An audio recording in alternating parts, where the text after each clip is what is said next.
Karena yang kelihatan di luar belum tentu seperti apa yang ada di dalam diri kita. Amin. Banyak orang Kristen itu pencitraan. Spiritualitas itu berkaitan dari gerakan dari dalam ke luar, bukan dari luar ke dalam. Yang dari dalam ke luar itu spiritualitas. Yang dari luar ke dalam itu apa? Pencitraan. Contoh, yang spiritualitasnya bagus, dia suka, ini tentang konteks kebersihan misalnya. Kalau ada kotoran dia mau ambil, dia ambil saja, dia mau sapu saja. Itu dari dalam keluar. Yang pencitraan, pas ada kotoran di situ, dia kasih tahu anak-anak, pas saya sapu, engkau foto. Itu pencitraan.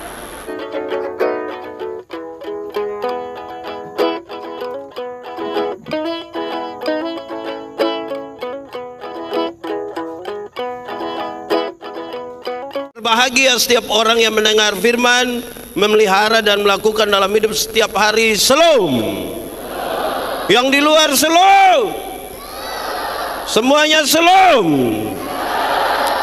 Karena ini menuju perayaan ulang tahun, ini standar sekali. Saya berkhotbah di banyak acara hari ulang tahun. Saya suka mulai mengatakan begini, saudara. Kedewasaan itu ada 3. Ada berapa?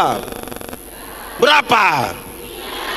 1, dewasa biologis. Dewasa biologis itu hari kita punya berat badan hanya 37. Sekarang 73. Itu dewasa biologis. Itu hari kita pakai celana nomor 27 tidak ada masalah karena perut rata saja. Sekarang perut macam ada 3 begitu, 1 di sini, 1. Itu dewasa biologis. Siapapun bisa begitu. Makan tidur, cocok ya gemuk. Dan hari ini kita tidak merayakan itu. Kedua, dewasa psikologi. Dewasa apa? Dewasa psikologi tidak tergantung umur dan berat badan. Tidak tergantung umur dan berat badan. Umur 40 tahun tapi kalau tukang tersinggung, sedikit-sedikit tersinggung, sedikit-sedikit tersinggung, sedikit-sedikit tersinggung, tersinggung kok sedikit-sedikit. Orang baru lihat dia sedikit, kau lihat apa? Ay, itu hanya badan yang besar. Sesungguhnya dia masih. Makanya biasa kita orang NTT ada yang tukang tersinggung di banyak orang begitu, orang suka bakorek yang. Di Sumba ada begitu. Di Waingapu ada juga. Fam apa? Aja kayak itu ada jadi masalah. Ketiga, dewasa iman. Dewasa apa? Dewasa iman tidak tergantung berapa lama kita jadi orang Kristen. Dewasa iman tidak tergantung berapa lama kita ada dalam persekutuan. Dewasa iman tidak tergantung berapa lama kita melayani. Tapi dewasa iman itu kira-kira begini. Ada mimbar berat 10 kg, ada anak umur 3 tahun. Anak umur 3 tahun bisa pikul mimbar yang 10 kilo? Bisa? 17 tahun kemudian itu anak umur 20 tahun. Dia bisa pikul mimbar yang 10 kilo? Yang berubah anak atau mimbar? Itu dewasa iman. Orang dewasa iman tidak akan pernah meminta beban menjadi ringan. Orang dewasa iman tidak akan pernah menangis meminta masalah itu menjadi ringan. Saya mau tanya saudara, saudara punya masalah? Saudara ada masalah? Tidak usah omong. Saya lihat yang ini nih muka masalah semua. Masalah ialah kesenjangan antara harapan dan kenyataan. Harapan menikah umur 27, sekarang sudah 34. Ya masalah. Harapan lain, kenyataan lain. Orang dewasa iman, dia tidak meminta beban menjadi ringan karena dia tahu kalau Tuhan izinkan ada masalah, dia akan berdoa, Tuhan tahu seberapa kuat saya. Selebihnya Tuhan yang tahu. Karena itu saudara, orang dewasa iman tidak akan meminta orang lain berubah. Tapi siapa yang berubah? Diri sendiri berubah. Kadang-kadang kita terlalu sibuk minta orang lain berubah, tapi tidak rubah diri sendiri. Amin. Di Sumba ada yang begitu. Yang terlalu sibuk dengan tetangga supaya tetangga berubah asal dia tetap. Ada begitu? Saudara, sementara ada pada 3 kata kunci: diberkati, dituntun, dan dipimpin. Oleh siapa? Oleh Allah Tritunggal. Lantas saudara tidak mau berubah. Kita mau merayakan apa? Itu refleksi kita di bagian pertama. Supaya perayaan 93 tahun itu sebuah perayaan yang sangat reflektif. Apalagi pembacaan kita adalah pembacaan yang berkaitan dengan cara hidup jemaat mula-mula. Jemaat mula-mula itu, saudara, kita harus aminkan hari ini bahwa hasil dari Roh Kudus bekerja di dalam mereka, terbentuklah persekutuan itu. Tapi saya bilang pada saudara hari ini demi nama Tuhan, masihkah Roh Kudus itu berdiam di dalam diri kita semua? Bagaimana sekarang saudara menilai bahwa pendeta Yandi ada Roh Kudus di dalamnya? Apakah karena saya berkhotbah begini, berapi-api, berair-air, itu saudara pikir ada Roh Kudus? Belum. Roh Kudus berdiam dalam diri seseorang cukup dinilai dari buahnya saja. Amin. Kalau begitu saudara, tadi waktu kami ada di belakang, mama pendeta bilang begini, ya Pak pendeta begini sudah, kalau jadi pendeta sedikit terkenal orang foto. Iya, tapi dorang belum tinggal dengan saya di sapu rumah. 2 minggu tinggal dengan saya di rumah, saudara bisa kecewa mungkin. Karena yang kelihatan di luar belum tentu seperti apa yang ada di dalam diri kita. Amin. Banyak orang Kristen itu pencitraan. Spiritualitas itu berkaitan dari gerakan dari dalam keluar, bukan dari luar ke dalam. Yang dari dalam keluar itu spiritualitas. Yang dari luar ke dalam itu apa? Pencitraan. Contoh, yang spiritualitasnya bagus, dia suka, ini tentang konteks kebersihan misalnya. Kalau ada kotoran dia mau ambil, dia ambil saja, dia mau sapu saja. Itu dari dalam. Yang pencitraan, pas ada kotoran di situ, dia kasih tahu anak-anak, pas saya sapu, engkau foto. Itu pencitraan. Itu pencitraan. Di Sumba ada yang begitu. Pencitraan ada. Dia ada ikut ibadah sekarang. Coba tunjuk. Ya, saudara, kalau spiritualitas itu dari dalam keluar, saya mau bilang pada saudara, yang di dalam itu apa? Yang di dalam itu teologi. Di dalam. Yang keluar itu apa? Etika. Perjumpaan antara teologi dan etika. Apa namanya? Spiritualitas. Baru kehidupan kita menjadi sebuah kehidupan yang baik. Kita belajar banyak dari teks ini saudara, tapi saya mau mengajak kita untuk merenungkan beberapa poin berkaitan dengan refleksi kita untuk prosesi 93 tahun ini. Apa sih sesungguhnya jemaat itu? Kita akan bicara dia dalam konteks jemaat secara personal, pribadi, dan jemaat sebagai sebuah komunitas. Kita semua. Ada yang secara pribadi bagus, tapi berjumpa dengan banyak orang tidak bisa. Tidak bisa. Untuk sendiri sebaik itu. Tapi ketemu dengan orang ini dia sumber masalah. Betul? Ada yang dalam banyak orang baik sekali, tapi jangan suruh dia sendiri, repot ibu hidup. Itu dia musuh. Nah, mari kita renungkan satu-satu. Apa sih yang terjadi di jemaat mula-mula? 1, mereka adalah persekutuan yang bersaksi. Persekutuan yang bersaksi. Ukuran kita hari ini adalah jemaat ini masih bersaksi atau tidak. Itu serius. Tapi tentang bersaksi mesti hati-hati. Kenapa? Bersaksi dengan makam puji itu beda tipis. Beda tipis. Lama-lama bukan Tuhan yang dipermuliakan, dia yang dimuliakan. Karena itu saya mau bilang kepada saudara, hati-hati dengan kesaksian. Kenapa? Kalau orang mau bersaksi, 90%, 95% bicara tentang Tuhan. Tinggal 5% silakan bicara tentang dirimu. Supaya orang ingat Tuhan, lupa engkau. Banyak yang balik. 95% dia bicara tentang dia. Tinggal 5% dulu baru tentang Tuhan. Orang ingat siapa? Kalau dia bangun langsung mulai, itu hari yang tukang pencuri ini.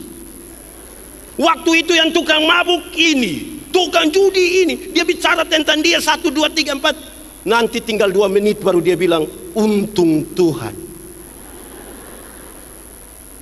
Hasilnya, satu saat dia berdiri di muka, orang bilang begini, jangan lihat begitu, tukang pencuri itu. Karena lebih banyak dia cerita tentang pencuri, bukan tentang Tuhan. Saudara, kalau rindu bersaksi, ringan. Masa lalu saya buruk, bahkan terlalu buruk, saya pemalas cerita lah. Saudara mau dengar yang buruk-buruk supaya kenapa? Yang saya ingat adalah Tuhan mengerjakan 1, 2, 3, 4, 5 dan beri kemuliaan bagi nama Tuhan. Cukup itu, nama Tuhan dipermuliakan. Supaya kamu jangan merampas kemuliaan Allah. Makanya tadi di awal saya bilang, kalau ini persekutuan yang bersaksi, bersaksilah begitu rupa supaya nama Tuhan yang dipermuliakan. Jangan kita yang dimuliakan. Siapa kita? Itu serius. Masih mau bersaksi kok tidak? Menyanyi dulu, bersaksi terus sampai itu. Saudara tidak tahu lagu ini? Lalu kenapa suruh saya solo? 3, 4. Bersaksi terus sampai Tuhan. Bersaksi terus. Bersaksi terus sampai Tuhan datang. Bersaksi, bersaksi, bersaksi.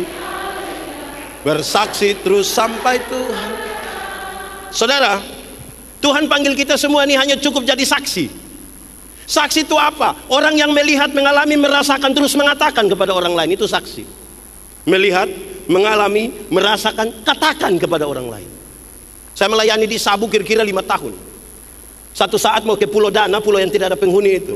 Saya mau bawa pemuda, tapi tidak jadi juga. 1-2 nelayan datang bilang kepada saya, Pak Pendeta, di Pulau Dana itu Bapak kita tidur di pinggir pantai saja di tengah laut. Hampir saya bilang, jadi saya harus bilang wow. Tapi saya lihat dia terlalu serius. Kita tidur di pinggir pantai, sadar di tengah laut. Kok? Iya. Engkau pergi ke sana? Tidak. Bagaimana orang percaya pada kesaksianmu kalau engkau sendiri tidak pernah mengalami sesuatu dengan Tuhan? Pak Pendeta, saya tidak pernah mengalami sesuatu dengan Tuhan. Omong kosong. Hanya orang sombong yang tidak pernah mengalami sesuatu dengan Tuhan dan tidak mau jujur bahwa itu pengalaman dengan Tuhan. Di mana-mana saya bilang, kalau kita bisa bangun tidur saja di pagi hari, tanda itu pengalaman kita dengan Tuhan. Harus jujur di situ. Saudara bayangkan kalau tadi malam Tuhan pimana begitu, terus tadi pagi lupa kasih bangun kita. Menurut saudara ini sore siapa kubur siapa coba? Ya kalau ada pengalaman dengan Tuhan jujur dong. Banyak orang tidak berani bersaksi, tidak. Yang sudah berani pun ada masalah di bersaksi, apalagi yang tidak berani bersaksi. Itu dulu ringan-ringan. Kedua, kalau saudara baca teks tadi dia kasih tahu persekutuan jemaat mula-mula itu sebuah persekutuan di mana jemaat terus belajar. Jemaat terus mau belajar ialah perubahan tingkah laku dari tidak tahu menjadi tahu, dari tidak bisa menjadi bisa. Ulang, belajar ialah perubahan tingkah laku dari tidak tahu menjadi tahu, dari tidak bisa menjadi bisa. Tapi saya mau kasih tahu saudara, belajar itu tingkatannya ada 4. Kita bisa koreksi diri, kita ada di tingkatan mana. 1, belajar untuk tahu. Belajar untuk tahu itu semua orang bisa cari tempat belajar orang dan sumber belajar. Dari Google bisa, dari guru bisa, dari pendeta bisa, dari Alkitab bisa, dari mana bisa. Terbuka kemungkinan. Saudara bisa tahu banyak informasi, silakan. Belajar untuk, tapi itu tingkatan paling bawah. Saudara mau tahu seluruh bagian Alkitab pun saya tidak gematar sedikit juga. Karena itu tingkatan paling bawah. Baik, tapi tingkatan paling bawah. Kedua, tingkat yang naik sedikit tinggi. Belajar untuk tahu dan melakukan. Belajar untuk tahu dan banyak orang sudah tahu, melakukan belum tentu. Orang tanya saya ketika berbagi dan mengajar ilmu homiletika, mereka tanya saya, Pendeta Yandi, yo, khotbah yang baik itu yang bagaimana? Saya bilang, engkau pemaksud. Khotbah yang baik itu tulis atau tidak tulis, berapi-api atau berair-air. Saya bilang khotbah yang baik itu bukan tulis atau tidak tulis, bukan berapi-api atau berair-air. Khotbah yang baik ialah omong karmana, bikin karmana. Omong karmana, bikin begitu. Jangan omong lain bikin. Di sini ada yang begitu. Dia pakai baju warna hitam. Belajar untuk tahu dan melakukan. Karena ada banyak orang, saudara, sudah tahu belum tentu melakukan. Amin. Ada yang lebih parah. Ada yang malah pikir lain, omong lain, buat lain. Hasilnya kelainan. Jadi kalau saudara ketemu orang kelainan, itu tidak sinkron semua. Amin kah? Saudara bayangkan ada orang misalnya, saya pakai contoh saya tidak bermaksud apa ini, saya kasih contoh. Yang pendeta pun sudah tahu, khotbahnya lakukan. Yang kita misalnya begini, sarjana pertanian, sudah bagus-bagus sarjana pertanian, tidak tahu tanam tomat. Gimana wis? Kalau tahu ya lakukan. Amin kok tidak? Sarjana peternakan, tapi tidak bisa kasih kawin babi. Kalau tahu lakukan. Sarjana kakak, coba kakak roll, koprol, coba kakak salto, terus kalau tahu apa? Laku. Ketiga, belajar untuk tahu, untuk bisa melakukan, tapi bisa hidup dengan orang lain. Itu tingkatan cukup tinggi. Banyak yang sudah tahu, sudah bisa lakukan, tapi dia membentuk komunitas kecil dan sendiri menjadi sangat eksklusif. Sombong mati. Di sini ada yang begitu? Dong ada di sini. Laki-laki atau perempuan? Persekutuan tuh persekutuan yang berjumpa kan? Berjumpa dengan semua orang. Jangan bikin diri inti. Amin. Keempat, belajar yang paling tinggi. Belajar yang paling tinggi. Belajar untuk tahu, untuk bisa melakukan, untuk bisa hidup dengan orang lain, tapi tetap menjadi diri sendiri. Tetap menjadi. Kadang-kadang kita kalau sudah berkumpul dengan orang lain tuh kita jadi tidak tahu diri. Kadang-kadang tidak kenal diri juga. Amin kok tidak? Saya biasa berkhotbah, saya bilang begini, ada dua kata dalam bahasa Indonesia, benar dan betul. Benar dan betul sama kok beda. Benar dan betul sama kok beda. Beda kok sama. Sama kok beda. Beda kok sama. Sama. Benar bisa berarti betul, betul bisa berarti, tapi dua kata yang sama ini kalau sama-sama diberi awalan ke dan akhiran an, benar akan menjadi kebenaran, betul akan menjadi, masih sama artinya, beda kan? Kebenaran arti lain, kebetulan arti lain. Toh sekarang saya tanya, kalau hari ini kita hadir dalam KKR di sini, kebenaran atau kebetulan? Kebenaran. Saya kira memang kebetulan, tidak, ini kebenaran. Mantap, mantap. Kalau Tuhan Yesus mati bagi saya dan saudara, kebenaran atau kebetulan?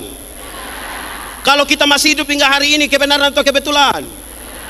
Oke, saya geser sedikit. Kalau kita kulit hitam, kebenaran atau kebetulan? Kalau kita kulit hitam, kebenaran atau kebetulan? Saya lihat saudara mulai ragu-ragu ini, tak? Semua iklan kecantikan kulit di televisi, semua iklan kecantikan kulit di televisi mengarahkan saya dan saudara untuk ambil kesimpulan seolah-olah kalau orang kulit putih itu lebih baik dari kulit hitam. Yang kulit putih berdiri di depan, yang kulit hitam itu macam gelisah bagaimana ya? Padahal ada lagu dulu bilang begini, biarlah yang hitam, jangan harapkan, mau pakai oker juga tidak bisa. Saudara berani pakai pemutih minta maaf di wajah saja, leher ke bawah gelap lagi, dan saudara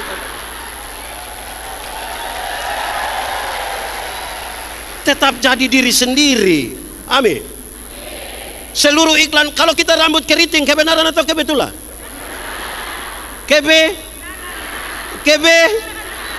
Saya lihat saudara ragu-ragu.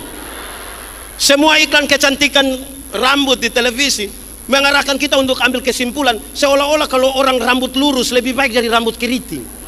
Saya protes. Saya berkhotbah di banyak acara mendorong budaya positif Valentine. Saya bilang begini, di hari kasih sayang yang paling akan menikmati belayan seorang suami adalah mereka yang rambut keriting, bukan yang rambut lurus. Yo, kok bisa begitu? Iyo, yang rambut lurus itu kalau dibelai, mungkin karena lurus jadi licin. Tidak terlalu. Sayang, tidak. Yang keriting itu dibelai menarik. Sayang, lebih. Jangan gelisah hanya karena rambut keriting. Belajar terima kita punya diri, karena Tuhan tidak pernah salah. Amin. Jemaat, di sini tidak ada jemaat. Jemaat, di Sumba ada kain tenun. Mahal atau murah? Lebih mahal mana? Lebih mahal kain Sumba atau celana jeans? Lebih mahal mana? Pertanyaannya, ada berapa banyak anak muda di Sumba yang lebih suka pakai kain Sumba daripada celana jeans? Kalau mereka pakai pakaian adat kain Sumba, aduh, kita punya cara puji mereka itu dorang sakit. Kadang-kadang kita puji, cantik, macam ke tanta-tanta dulu. Tapi kalau anak muda pakai celana jeans yang robek-robek itu, macam berharga sekali dorang puji.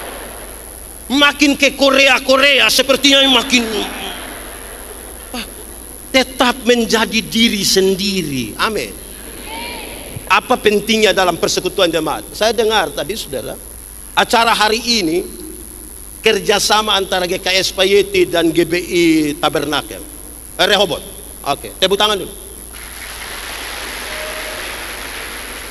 Nanti di bagian sebentar saya bicara khusus ini, tapi di awal saya mau kasih tahu saudara begini.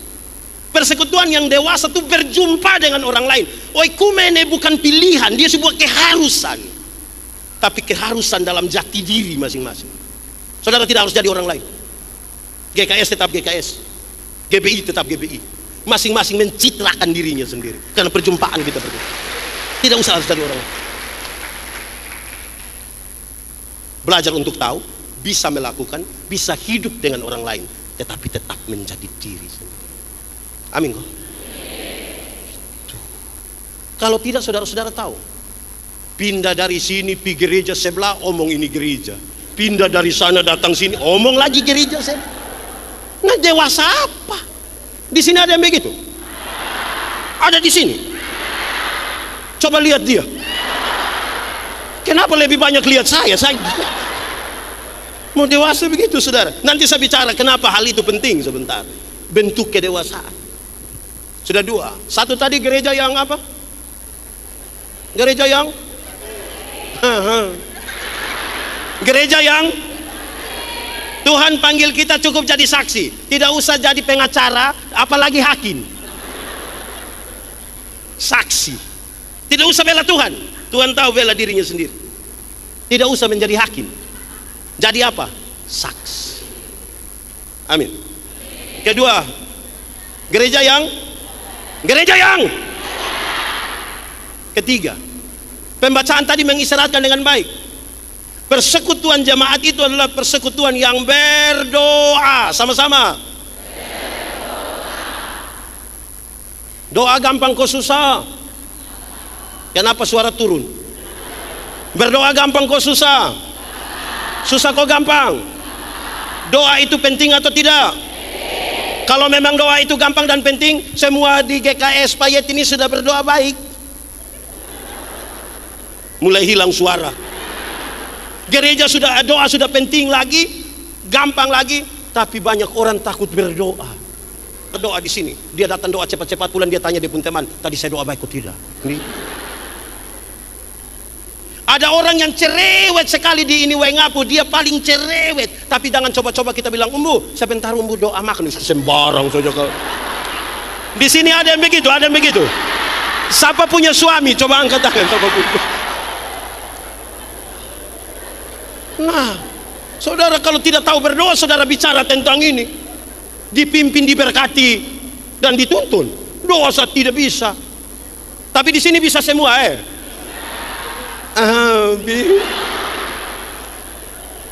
jemaat. Doa itu relasi, bukan kata-kata. Doa itu relasi, bukan kata-kata. Banyak orang terlalu memperhatikan kata-kata sampai lupa membangun relasi. Saudara, kalau saya dan Pak Pendeta Andi, kami dua ada hubungan, kami ada relasi. Saya jalan kaki, beliau naik motor, ketemu saya di jalan tanpa saya minta, dia berhenti tanpa saya minta. Pendeta Andi, yo, mau gimana? Naik, karena kami dua punya relasi. Tapi kalau kami dua tidak ada relasi, kami dua tidak saling kenal. Saya jalan kaki, beliau naik motor, ketemu saya di jalan, dia berhenti juga, tapi dia tanya, ojek kok Pak? Relasi lebih kuat dari kata-kata. Karena saudara bisa berkata-kata dengan orang yang saudara tidak kenal sekalipun.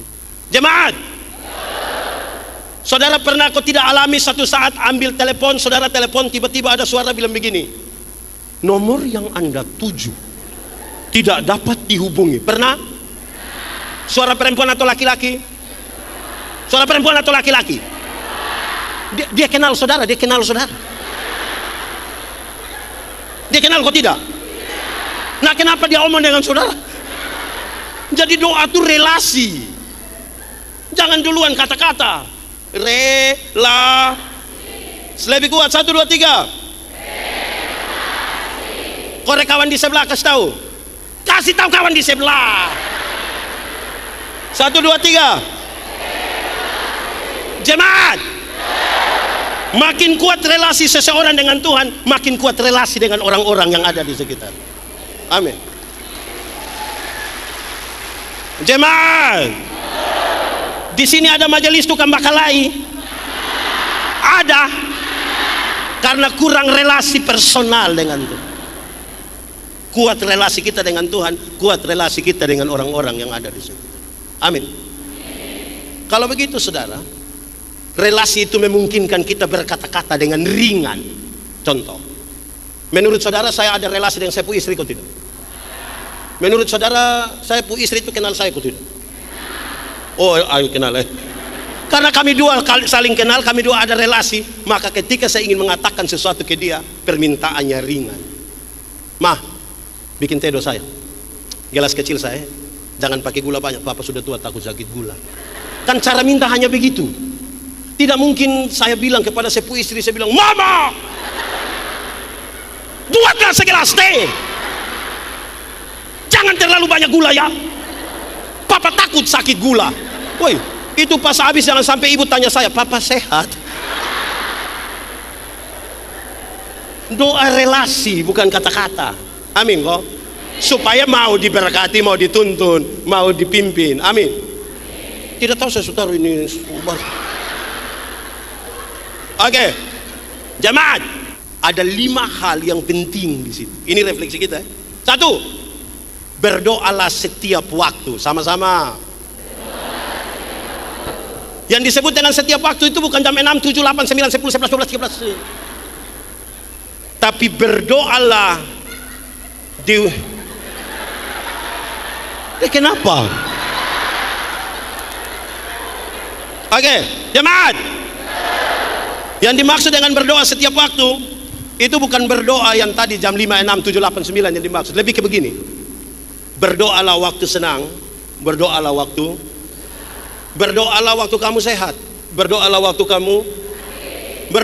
kamu untung, tapi berdoa juga waktu kamu. Manusia sering ditempatkan pada 3 kondisi. 1, ada kondisi di mana kita mau, Tuhan juga mau. Pernah alami kita mau sesuatu, Tuhan mau? Pernah? Senang kan, rindu bersaksi di mana-mana kan, oh lupa saya mau ini, Tuhan kasih saya. Waktu kita mau, Tuhan juga. Tapi ada kondisi kedua, kondisi di mana kita mau tapi Tuhan tidak mau. Pernah alami? Pernah? Lalu kamu bikin apa kalau waktu kita mau Tuhan tidak mau? Jengkel toh, marah-marah dengan non Tuhan malah. Yang ketiga, ada kondisi di mana Tuhan mau tapi kita yang tidak mau. Pak Pendeta, memangnya ada kondisi Tuhan mau kita tidak mau? Ada. Contoh, misalnya kita ada bakalai dengan ipar-ipar. Di sini ada yang bertengkar dengan ipar-ipar. Masalah tanah ada. Masalah warisan ada. Nah, karena kita bertengkar, terus Tuhan bilang begini, damai, ampuni dia, ampuni. Tuhan mau kita saling mengampuni toh, tapi hati kita kan jengkel toh. Saudara bisa rasa kalau Tuhan mau dan kita tidak mau. Pengampunan itu satu paket dengan pendamaian.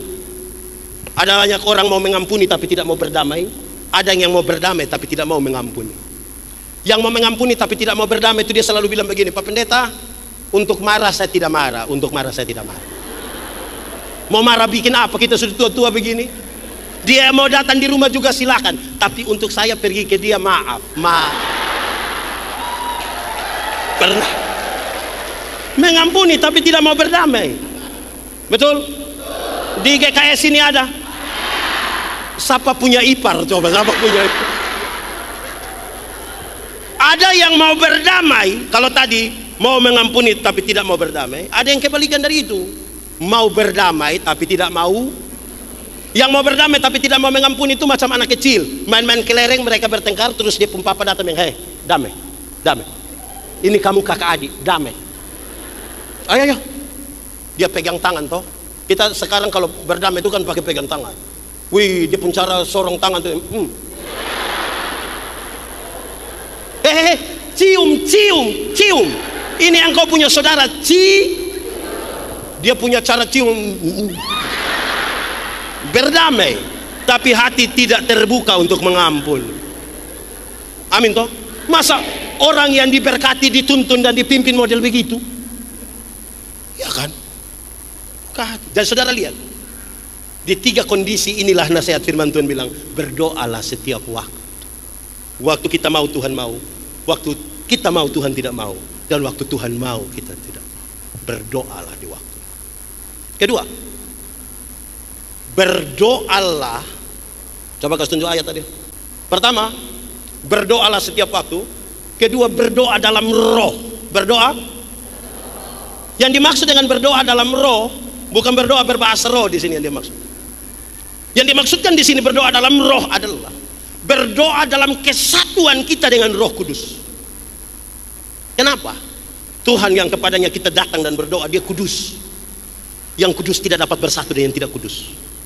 Dia terang, yang terang tidak dapat bersatu dengan yang gelap. Amin. Karena itu bersatulah dengan Roh Kudus supaya engkau menjadi satu dalam itu. Kita bisa berkata-kata doa yang baik tapi belum tentu bersatu dengan Tuhan. Amin. Akhirnya kita bilang, wah itu orang doa terlalu mantap. Banyak orang tidak menjaga kesucian hidupnya tapi mau berdoa kepada, hei, tanggalkanlah kasutmu sebab tempat di mana engkau berdiri itu kudus. Makanya berdoa dalam roh. Penjelasan lanjutannya begini, saudara dengar. Roma pasal 8 ayat 28. Orang suka kutip itu muat-muat lagi di media sosial. Tidak apa-apa ya. Allah turut bekerja untuk mendatangkan kebaikan. Tapi saudara tahu, sebelum ayat 28 ada ayat 26, 27. Dia kasih ingat bilang begini. Roh berdoa untuk hal-hal yang tidak terkatakan. Dalam kesatuan kita dengan roh tadi, roh mengungkapkan hal-hal yang tidak terkatakan. Kenapa? Waktu kita ada dalam masalah, terjadi 2 hal. 1, kita tidak tahu apa yang akan terjadi 5 menit ke depan. Waktu kita ada dalam masalah. Kedua, kita tidak tahu jalan keluar apa yang terbaik. Itu hanya roh yang tahu. Berdasarkan kesatuan kita dengan roh itulah kita meyakini itu, baru Anda boleh katakan ternyata Allah turut bekerja untuk mendatangkan kebaikan. Amin. Yang bisa kita lakukan, lakukanlah. Bagian kita lakukanlah dengan maksimal. Selebihnya bagian Tuhan. Amin. Contoh, ada yang punya kios di rumah, jualan sampai malam ada. Setelah dengar khotbah ini, siapa yang berani pulang kasih tahu anak-anak di rumah, anak-anak sebentar malam kamu tidur saja, tidak usah tutup kios. Hei mama, kenapa begitu? Hei kamu takut? Kita sudah berdoa. Menurut saudara besok gula masih ada, beras masih ada. Karena itu bagian kita lakukan dengan maksimal. Selebihnya siapa punya bagian? Jemaat. Mati hidup itu Tuhan yang atur. Amin. Itu persoalan iman. Iman kasih tahu otak. Otak, yo, kau sudah tahu kau tidak? Belum, kasih tahu. Mati hidup itu Tuhan yang atur. Jadi Jadi otak yang kau kasih tahu kaki, supaya kalau ada trek lari kencang di depan kaki jangan lompat ke tengah jalan. Terkoneksi antara apa yang kita pikirkan, kita imani, dan kita lakukan. Yang kita lakukan maksimal kan? Jemaat, Tuhan menyiapkan masa depan bagi anak-anakmu. Ada amin? Saudara mengamini itu? Betul-betul. Koma. Tapi yang antar anak dong di sekolah bukan Tuhan yang antar. Siapa yang antar? Orang tua kan? Atau siapa yang dia ngapu karena dia terlalu sibuk, pagi-pagi dia berdoa, Tuhan tolong jemput anak dong karena saya. Kalau Tuhan yang jemput pulang kita menangis. Bagian kita lakukan dengan maksimal, selebihnya bagian ini tidak lakukan apa-apa tapi cita-cita tinggi. Ini anak muda dong, jus satu anak muda. Anak muda tiap hari hanya mabok judi, mabok judi, mabok judi. Baru dia bikin status, semua akan indah pada waktu.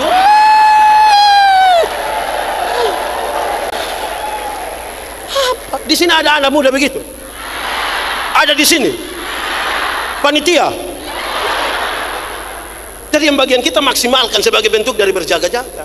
4, berdoalah tanpa putus-putus. Berdoa tanpa? Ini bicara tentang konektivitas, hubungan. Berbeda dengan berdoa setiap waktu. Doa tanpa putus-putus berkaitan dengan konektivitas instalasi. Ini listrik di ini gereja ini kan sudah diinstalasi semua kan. Saudara butuh lampu menyala, butuh cas HP, butuh kasih hidup, ini bar karena terinstalasi kan, selalu terhubung. Amin. Coba siapa yang dia di rumah dia tidak usah instalasi. Setiap kali dia pulang berdoa, mama tolong beli kabel, lampu, tangga, obeng, tang.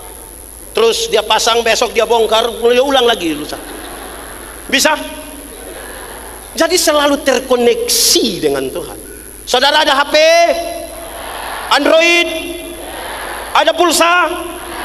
Karena ada pulsa itulah saudara terkoneksi. Makanya saudara ingin mengupload sesuatu, jadi kan makan kosong juga saudara upload. Ting, manjakan lidah. Karena terkoneksi. Amin kok. Ada dua kata yang menarik, dua kalimat yang menarik tentang doa. Dia bilang begini, Yesus hanya sejauh doa. Yesus hanya sejauh relasi tadi, itu hanya sejauh doa kita dengan Tuhan. Yang kata-kata, yang relasi tadi. Amin. Tapi yang kedua dia bilang begini, doa adalah nafas hidup orang percaya. Amin. Saudara bisa tahan nafas? Bisa. 1 detik bisa. 1 menit. 1 jam.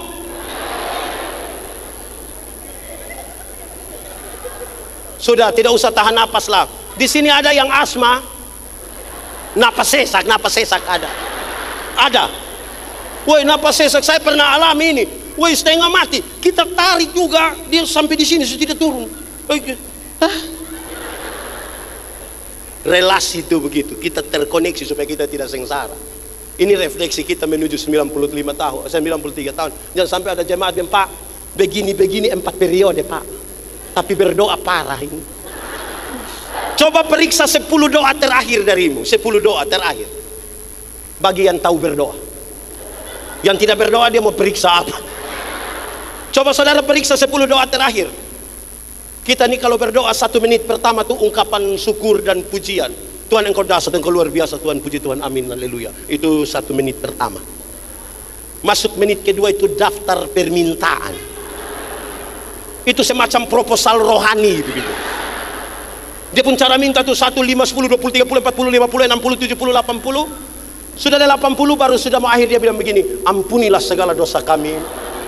Dalam nama Yesus kami berdoa. Kadang-kadang sebelum itu kata ampuni itu, orang biasa tambah 1 kalimat kecil bilang begini, Tuhan, sebenarnya masih banyak hal yang ingin kami minta. Masih ada. Sudah 80 ini masih ya, tidak apa. Toh mintanya juga pada Tuhan toh. Amin toh. Nah, saudara lihat. Kadang-kadang kita pun permintaan Tuhan hanya untuk kita. Kita terlalu egois lah. Saudara, doa syafaat itu berarti berdiri menggantikan orang lain untuk menyampaikan pergumulannya. Di satu bagian, saya pakai contoh ini ya, karena kita ada di tahun politik. Saya pakai contoh ini. Saudara, Paulus bilang kepada jemaat di Roma, tidak ada pemerintahan yang tidak dari Tuhan. Tuhan berkenan kasih ini gubernur, ini bupati, ini sab-sab. Tapi kepada Timotius dia nasihat, Timotius, jangan lupa berdoa bagi para pemimpinmu, bagi para orang-orang yang memimpin. Kenapa? Kenapa? Dengar. Waktu dia menjadi pemimpin, dia jadi bupati, dia dikelilingi oleh banyak kepentingan. Keluarga, tim sukses, ring 1, ring 2, ring 3. Ini tempat menjadi sangat licin. Padahal di tempat ini dia akan ambil kebijakan bagi banyak orang, termasuk saudara dan saya. Berdoalah supaya dia jangan tergelincir di sini. Bisa paham yang saya maksud? Karena itu dia bilang kalau berdoa, jangan lupa berdoa bagi orang lain. Karena ini tempat berbahaya bagi dia. Amin. Jemaat yang berdoa tuh begitu. Seberapa? Ya jemaat yang Pak Pendeta izin, Mam Pendeta izin. Saya datang 1 hari tapi khotbah untuk 2 hari. Cirikan dalam jemaat mula-mula adalah jemaat yang bersekutu. Jemaat saya melihat hari ini yang hadir paling banyak ini mama-mama. Betul? Ini mama janda semua. Janda semua? Tidak. Gereja, tapi hanya orang-orang tertentu yang masuk gereja. Saya berkhotbah di banyak tempat, saya kasih tahu. Ada orang yang dia pun pemalas gereja itu sudah terlalu. 1 tahun itu dia gereja mungkin 2 kali saja. Di Waingapus ini ada. Dia datang itu pas Natal 1 kali, Paskah 1, makanya namanya jemaat Napas.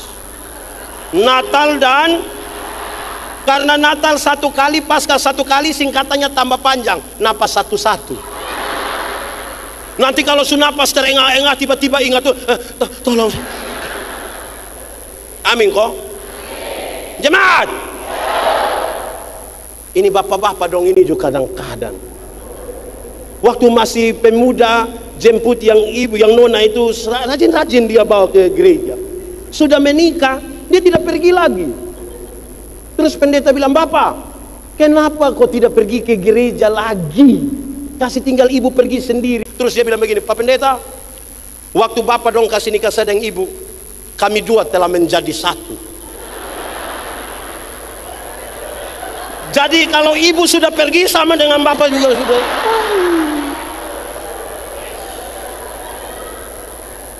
Susah betul. Di sini ada. Siapa punya suami yang ini ada yang suami, ada yang suami ini, suami. Jangan tunjuk orang lain punya ya. Oke. Ibu-ibu dong juga sama sah. Ini ibu-ibu dong hari Minggu setel bagus-bagus datang jalan sendiri. Terus pendeta tanya, Ibu, kenapa sendiri? Mana suami? Bapak tahu sendiri teh. Sudah tahu suami begini, kenapa kawin dengan dia? Aneh kita bu hidup ini. Dalam hidupmu, kalau sesuatu penting dalam hidupmu, mau sesulit apapun kita cari jalan. Tapi kalau sesuatu tidak penting dalam hidupmu, biar kau tidak. Datang cari kau tidak. Kenapa tidak kasih lepas kok koster dapat? Lupa, papa balik motor, balik. Aduh. Tolong telepon, koster tolong lihat mama punya handphone dulu. Kenapa? Ada lupa di gereja. Mama duduk di mana? Di semua tempat duduk.